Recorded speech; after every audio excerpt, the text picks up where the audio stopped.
Hi friends, आज हम लोग क्लास 10 साइंस का फर्स्ट चैप्टर देखेंगे, रासायनिक अभिक्रियाएं एवं समीकरण, जो केमिस्ट्री का सबसे पहला चैप्टर है। हम लोग ये जो सीरीज शुरू किए हैं क्लास 10 साइंस का है, इसमें 15 लेसन है। आप लोग को हम पहले बता देते हैं 15 लेसन है। हम लोग उस 15 लेसन को चैप्टर वाइज कवर करेंगे। तो आज साइंस का क्लास 10 साइंस का ये पहला लेसन है। लेसन का नाम है रासायनिक अभिक्रियाएं एवं समीकरण। तो हम लोग सबसे पहले कुछ परिभाषा को समझेंगे कि रासायनिक अभिक्रिया क्या होती है। तो रासायनिक अभिक्रिया क्या होती है, इसको इंग्लिश में कहते हैं केमिकल रिएक्शन। तो जब दो या दो से अधिक पदार्थ आपस में अभिक्रिया कर या कोई पदार्थ अकेले ही नए गुण वाले पदार्थ बनाता है तो ऐसी क्रिया को रासायनिक अभिक्रिया कहते हैं। तो हम लोग सबसे पहले देखें कि रासायनिक अभिक्रिया क्या है। तो जब दो या दो से अधिक पदार्थ होगा, दो होगा या दो से अधिक होगा, आपस में अभिक्रिया करें या कोई पदार्थ अकेले ही नए गुण वाले पदार्थ बनाता है तो ऐसी क्रिया को हम लोग क्या कहते हैं, रासायनिक अभिक्रिया कहते हैं। जैसे हम लोग देखते हैं C+O2 कार्बन प्लस ऑक्सीजन, इन दोनों के बीच रासायनिक क्रिया हुआ, रासायनिक अभिक्रिया हुआ। इसके बाद क्या बना, CO2 कार्बन डाइऑक्साइड। जैसे यहाँ पे है H2 प्लस Cl2, तो यहाँ क्या बना HCl। इसको हम लोग संतुलित भी करेंगे, आगे संतुलित करने के लिए सीखेंगे। पहले हम लोग रासायनिक अभिक्रिया सब समझ लेते हैं। फिर CaCO3 कैल्शियम कार्बोनेट, इसको जब हम गर्म किए, ये जो आप देख रहे हैं त्रिभुज का ऐसा निशान है, ये गर्म करने का निशान होता है।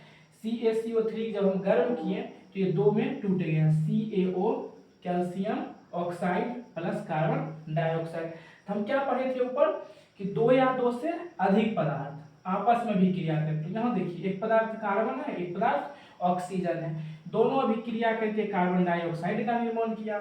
एक पदार्थ हाइड्रोजन है, एक क्लोरीन है, तो दोनों मिलकर हाइड्रोक्लोरिक अम्ल का निर्माण किया। यहाँ पे क्या है, CaCO3 अकेला पदार्थ है, इसको हम लोग गर्म किए, गर्म करने के बाद ये दो पदार्थों में टूट गया CaO प्लस CO2, तो ये हो गया रासायनिक अभिक्रिया। तो हम लोग रासायनिक अभिक्रिया समझ गए। और हम लोग कुछ परिभाषा देखते हैं। अभिकारक क्या होता है, अभिकारक बोलिए या प्रतिकारक बोलिए, एक ही बात है, तो हम दोनों ही लिख दिए। अक्सर अभिकारक ही आपसे पूछा जाएगा, अभिकारक या प्रतिकारक। तो रासायनिक अभिक्रिया में भाग लेने वाले पदार्थ को अभिकारक या प्रतिकारक कहते हैं। जो रासायनिक अभिक्रिया में भाग लेता है उसको अभिकारक या प्रतिकारक कहते हैं। फिर आगे है उत्पाद या प्रतिफल।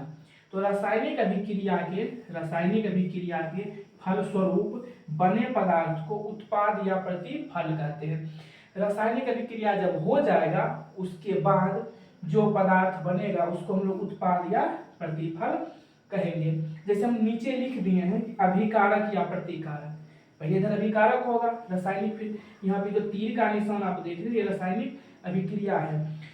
तो सबसे पहले अभिकारक होगा, उसके बीच क्या होगी, रासायनिक अभिक्रिया होगी, उसके बाद उत्पाद या प्रतिफल का निर्माण होगा, उत्पाद या प्रतिफल का क्या होगा, निर्माण होगा। तो हम लोग यहाँ क्या समझे, सबसे पहले रासायनिक अभिक्रिया के बारे में समझे, फिर अभिकारक के बारे में समझे, फिर उत्पाद के बारे में समझे। अब देख लीजिए यहाँ पे C+O2 क्या बनाया, CO2।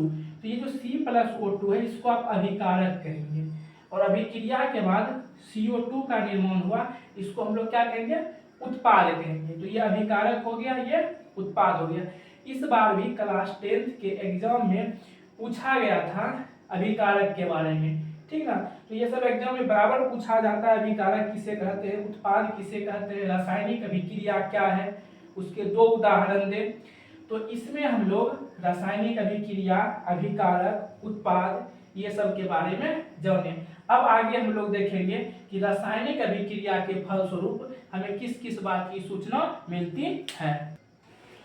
चलिए, रासायनिक अभिक्रिया रासायनिक अभिक्रिया के फलस्वरूप होने वाले परिवर्तन। अब आगे हम देखते हैं रासायनिक अभिक्रिया होता है तो उसके परिणाम स्वरूप या फलस्वरूप क्या क्या परिवर्तन होते हैं। सबसे पहला परिवर्तन होता है रंग में परिवर्तन। जब कोई भी रासायनिक अभिक्रिया होती है तो उसमें रंग में परिवर्तन होता है। दूसरा होता है अवस्था परिवर्तन, जैसे इसमें आप देख सकते हैं मोमबत्ती का जलना, अवस्था परिवर्तन भी हो जाता है। ताप में परिवर्तन, रासायनिक अभिक्रिया के दौरान ताप में भी परिवर्तन होता है। जैसे बिना बुझा हुआ चूना, बिना बुझा हुआ चूना का सूत्र होता है CaO। इसको हम लोग जब इसमें जल मिलाते हैं तो इससे निर्माण होता है CaOH का होल 2। तो बिना बुझा हुआ चूना जब हम लोग जल मिलाते हैं तो यहाँ क्या होता है, अत्यधिक ताप निकलती है। तो इस अभिक्रिया में क्या हुआ, ताप में परिवर्तन। अवक्षेप का निर्माण, रासायनिक अभिक्रिया के दौरान क्या होता है, अवक्षेप का भी निर्माण होता है। अवक्षेप किसको कहते हैं, वैसा पदार्थ जो जल में विलय नहीं हो। कुछ रासायनिक अभिक्रिया में क्या होता है, कुछ ऐसे पदार्थ का निर्माण होता है जो जल में विलय नहीं होते हैं, उसको हम लोग अवक्षेप कहते हैं। वो रासायनिक अभिक्रिया के बाद नीचे बैठ जाते हैं। फिर गैस का निकलना, जब भी रासायनिक अभिक्रिया होती है तो बहुत सारी रासायनिक अभिक्रिया में गैस का निर्माण होता है। जैसे कोई भी धातु आप ले लीजिए, कोई भी अम्ल के साथ अभिक्रिया करती है तो इस अभिक्रिया के बाद जैसे हम लोग एक धातु ले लिए Zn और एक अम्ल हो गया HCl, तो इसमें हो जाएगा जिंक क्लोराइड प्लस H2, तो यहाँ हाइड्रोजन गैस निकल रहा है। तो कभी भी धातु अम्ल से अभिक्रिया करती है तो गैस निकलती है, तो हम कह सकते हैं कि रासायनिक अभिक्रिया के परिणाम स्वरूप गैस निकलती है। तो रासायनिक अभिक्रिया के परिणाम स्वरूप कुछ सबसे पहला रंग में परिवर्तन, फिर हो गया अवस्था परिवर्तन, उसके बाद ताप में परिवर्तन, अवक्षेप का निर्माण, गैस का निर्माण। आपको इसमें थोड़ा थोड़ा याद रखना है, उसमें एक दो एग्जांपल लिख देना है, हो गया। ये सब पूछा जाता है कि रासायनिक अभिक्रिया के फलस्वरूप क्या क्या परिवर्तन होते हैं, आपको याद रखना है। सबसे पहला क्या बताए, रंग में परिवर्तन, फिर अवस्था परिवर्तन, स्टेट चेंज हो जाता है, ताप में परिवर्तन, अवक्षेप का निर्माण और गैस का निकलना, यही रासायनिक अभिक्रिया के परिणाम स्वरूप है। चलिए आगे हम लोग देखते हैं शब्द समीकरण। शब्द समीकरण किसे कहते हैं, तो रासायनिक अभिक्रिया को कथन या शब्दों के रूप में व्यक्त करना ही शब्द समीकरण कहलाता है। तो रासायनिक अभिक्रिया को जब आप कथन या शब्द के रूप में व्यक्त करते हैं तो उसको हम लोग क्या कहते हैं, शब्द समीकरण कहते हैं। जैसे मैग्नीशियम के फीते को आप ऑक्सीजन की उपस्थिति में जलाइएगा, मैग्नीशियम की जो फीते है उसको ऑक्सीजन की उपस्थिति में जलाइएगा तो मैग्नीशियम ऑक्साइड का सफेद चूर्ण बनता है। इस बात को आप इतना लंबा लिखिएगा तो बहुत ज़्यादा परेशानी होगी। इसको हम लोग शॉर्ट फॉर्म में कैसे लिखते हैं, इसको शब्द समीकरण के रूप में लिख दीजिए, magnesium plus oxygen, magnesium plus oxygen, रासायनिक अभिक्रिया हुआ, इसके बाद क्या बना, मैग्नीशियम ऑक्साइड। तो मैग्नीशियम प्लस ऑक्सीजन क्या हो गया, अभिकारक हो गया, मैग्नीशियम ऑक्साइड क्या हो गया, उत्पाद हो गया। तो यही आपका हो गया शब्द समीकरण। आगे है रासायनिक समीकरण। जब किसी रासायनिक अभिक्रिया में, जब कोई रासायनिक अभिक्रिया होगा उसमें अभिकारक एवं उत्पाद की जगह उनके रासायनिक सूत्रों का प्रयोग करते हैं, उनके क्या करते हैं, रासायनिक सूत्रों का प्रयोग करते हैं, तब उसे रासायनिक समीकरण कहते हैं। देखिए रासायनिक अभिक्रिया में आप अभिकारक एवं उत्पाद की जगह उनके रासायनिक सूत्रों का प्रयोग करते हैं, संकेतों का प्रयोग करते हैं, तब उसे आप क्या कहते हैं, रासायनिक समीकरण। जैसे इसी बात को जो हम ऊपर लिखे थे, मैग्नीशियम के फीते को ऑक्सीजन की उपस्थिति में जलाने पर मैग्नीशियम ऑक्साइड का सफेद चूर्ण बनता है, इसको आप ऐसे मैग्नीशियम प्लस ऑक्सीजन जो लिखे थे, मैग्नीशियम ऑक्साइड, वो हो गया शब्द समीकरण, उसको आप शब्द समीकरण। यहाँ जो हम लिखे Mg प्लस O2 MgO, ये आपका हो गया रासायनिक समीकरण। बहुत बच्चा पूछेंगे कि इसमें दो क्या है, यहाँ भी दो लगा हुआ है, यहाँ भी दो लगा हुआ है, इसको हम लोग संतुलित किए हैं। इसी क्लास में आप लोग आगे पढ़िएगा कि हम लोग संतुलित कैसे करते हैं, अभी संतुलित हम लोग इसको कर दिए, तो आप लोग शब्द समीकरण और रासायनिक समीकरण अच्छी तरह समझ गए होंगे। चलिए आगे हम लोग देखते हैं रासायनिक समीकरण लिखने की विधि। रासायनिक समीकरण को कैसे लिखा जाता है, इसका विधि क्या, इसका कुछ विधि है। नंबर 1 में देखिए, सबसे पहला विधि है कि आप अभिकारक को बाएं ओर लिखिएगा, उत्पाद को दाएं ओर। जैसे मान लीजिए कि अभिकारक हो गया C+O2, अभिक्रिया करके बनाया CO2। तो देखिए अभिकारक को आप बायां साइड लिखिएगा, ये बायां साइड हो गया, ये दायां साइड, और उत्पाद को किस साइड लिखिएगा, दाहिने साइड। इस दोनों के बीच में तीर का निशान दीजिएगा, अभिकारक और उत्पाद के बीच में तीर का निशान। और ये ध्यान रखेंगे कि जब अभिकारक या उत्पाद 2 या 2 से अधिक हो तो उनके बीच में प्लस का चिन्ह देंगे। सबसे पहले अभिकारक को आप बाएं ओर लिखेंगे, उत्पाद को आप दाएं ओर लिखेंगे। अभिकारक या उत्पाद 2 या 2 से अधिक हो तो उनके बीच में प्लस का चिन्ह देंगे। यदि इनके अणुओं की संख्या दिया है तो उसको बगल में दर्शा देंगे। ये कुछ विधि है रासायनिक समीकरण लिखने की। चलिए आगे हम लोग संतुलित रासायनिक समीकरण के महत्व को समझते हैं कि संतुलित रासायनिक समीकरण क्या है, इसका महत्व क्या है। तो सबसे पहले इसमें हम लोग देखेंगे कि संतुलित रासायनिक समीकरण किसे कहते हैं। तो वैसी रासायनिक समीकरण जिसमें अभिकारकों एवं उत्पादों की परमाणु संख्या समान हो, परमाणुओं की संख्या क्या हो, समान हो, उसे संतुलित रासायनिक समीकरण कहते हैं। तो सबसे पहले हम लोग समझेंगे कि संतुलित रासायनिक समीकरण है क्या। तो वैसी रासायनिक समीकरण जिसमें अभिकारकों एवं उत्पादों की परमाणुओं की संख्या समान हो उसे संतुलित रासायनिक समीकरण कहते हैं। अभिकारक में जो जो तत्व भाग लिया है उसमें कितना परमाणु है, और उत्पाद में जो पदार्थ बना है उसमें तत्वों की परमाणु संख्या कितनी, उसमें परमाणु कितना है। यदि दोनों साइड बराबर हो, अभिकारक में भी और उत्पाद में भी, तो उसे हम क्या कहते हैं, संतुलित रासायनिक समीकरण कहते हैं। अब यहाँ देख लीजिए, उससे पहले हम लोग ये समझेंगे कि किसी भी रासायनिक समीकरण को संतुलित क्यों किया जाता है। ये प्रश्न भी पूछा जाता है कि संतुलित रासायनिक समीकरण क्या है और किसी भी रासायनिक समीकरण को संतुलित क्यों किया जाता है। तो क्लास 9th में आप लोग एक नियम पढ़े होंगे, द्रव्यमान संरक्षण का नियम। और वो नियम कहता है कि किसी भी रासायनिक अभिक्रिया में पदार्थ का न तो निर्माण किया जा सकता है और न ही किसी पदार्थ को नष्ट किया जा सकता है। कहने का मतलब यदि कोई भी रासायनिक अभिक्रिया हो रही है तो उसमें उत्पाद में जितना परमाणु होगा या परमाणु की जितना मात्रा होगा, प्रतिफल में भी परमाणुओं की मात्रा संख्या समान होगी। तो इसी नियम के कारण हम लोग रासायनिक समीकरण को संतुलित करते हैं। आप लोग समझ गए कि रासायनिक समीकरण को संतुलित क्यों किया जाता है। तो यहाँ हम लोग देखेंगे, जैसे यहाँ Mg+O2।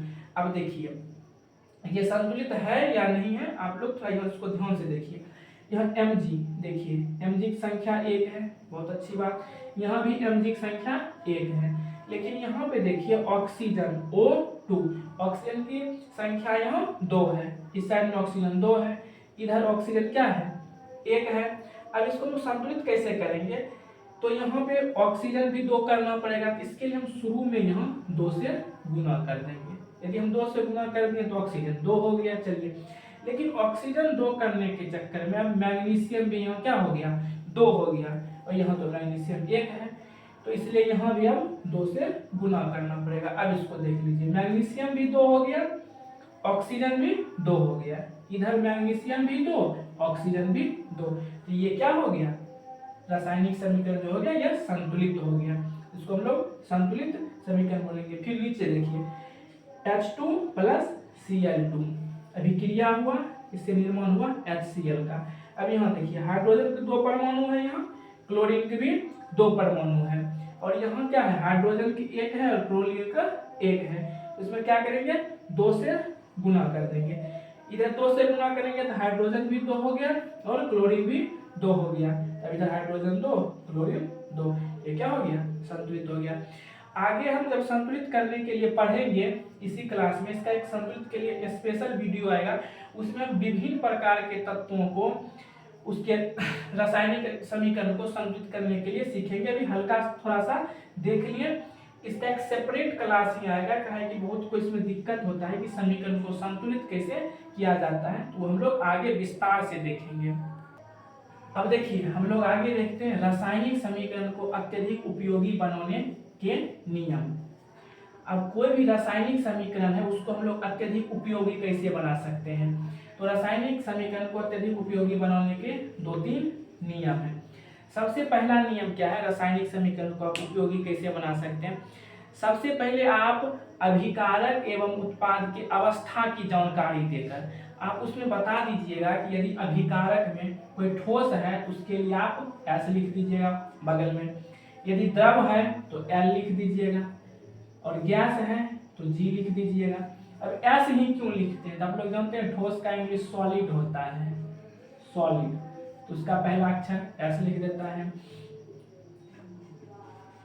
लिक्विड एल लिख देता है, और गैस का पहला अक्षर जी, और जलीय विलयन के लिए AQ लिख देता है। यदि कहीं जलीय विलयन का निर्माण होता है तो बगल में AQ, AQ का मतलब एक्वस होता है, ठीक है ना, तो AQ लिख दिया जाता है। इससे होता क्या है, आपको अधिक जानकारी मिल जाती है रासायनिक समीकरण के बारे में, इसमें कौन ठोस है, कौन द्रव है, कौन गैस है। यदि इसमें कोई गैस निकल रही है तो इसके लिए तीर ऊपर का निशान कर देंगे, तो इससे पता चलेगा कि ये गैस का निर्माण हो रहा है। यदि अपक्षेप बन रहा है तो तीर नीचे कर देंगे, इससे हमें पता चलेगा कि अपक्षेप का निर्माण हो रहा है। उष्मा की जानकारी देकर आप उष्मीय जानकारी देकर, यदि उष्मा निकल रहा है तो प्लस उसमें लिख दीजिएगा उष्मा का मात्रा कितना उष्मा निकल रहा है। यदि बाहर से उष्मा देना पड़ रहा है तो उसमें लिख देंगे माइनस उष्मा। इसको हम लोग आगे भी पढ़ेंगे, उष्माक्षेपी उष्माशोषी में देखेंगे कि उष्माक्षेपी उष्माशोषी क्या हुआ। अभी ये बता रहे हैं कि सब उपयोगी कैसे बनाया जा सकता है। बहुत सारी रासायनिक अभिक्रिया जो होती है उसमें बहुत सारे पदार्थ उत्प्रेरक के रूप में आते हैं, दाब ताप ये सब का उस पर प्रभाव पड़ता है, वो सब की भी जानकारी देकर हम रासायनिक समीकरण को और अत्यधिक उपयोगी बना सकते हैं, ठीक ना। चलिए यहाँ तक आप लोग समझ गए। अब इस अध्याय का हम लोग आगे का जो है रासायनिक अभिक्रियाओं के प्रकार, इसको हम लोग अगले वीडियो में देखेंगे, अगले भाग में देखेंगे रासायनिक अभिक्रिया के प्रकार। उसको इसलिए स्पेशल वीडियो में देखेंगे, वो अति महत्वपूर्ण टॉपिक है जिससे एग्जाम में बहुत सारे प्रश्न पूछे जाते हैं। संयोजन अभिक्रिया, वियोजन, विस्थापन, द्विविस्थापन, विस्थापन में भी एकल विस्थापन, द्विविस्थापन होता है। उसके बाद आप लोग उष्माक्षेपी उष्माशोषी, ऑक्सीकरण, अवकरण, तो उसका एक सेपरेट क्लास ही आएगा पार्ट 2 में अभिक्रिया का, उसको पढ़ लेंगे। और एक सेपरेट क्लास इस चैप्टर का संतुलित करने के लिए आएगा, तो 2 क्लास इसका और आएंगे। आप लोग इस वीडियो को पूरे देख लीजिएगा, अच्छा से समझ लीजिएगा, नोट भी कर लीजिएगा, और NCERT आप लोग पढ़ के इसको समझ लीजिएगा। आगे हम लोग अगले वीडियो में देखेंगे। धन्यवाद।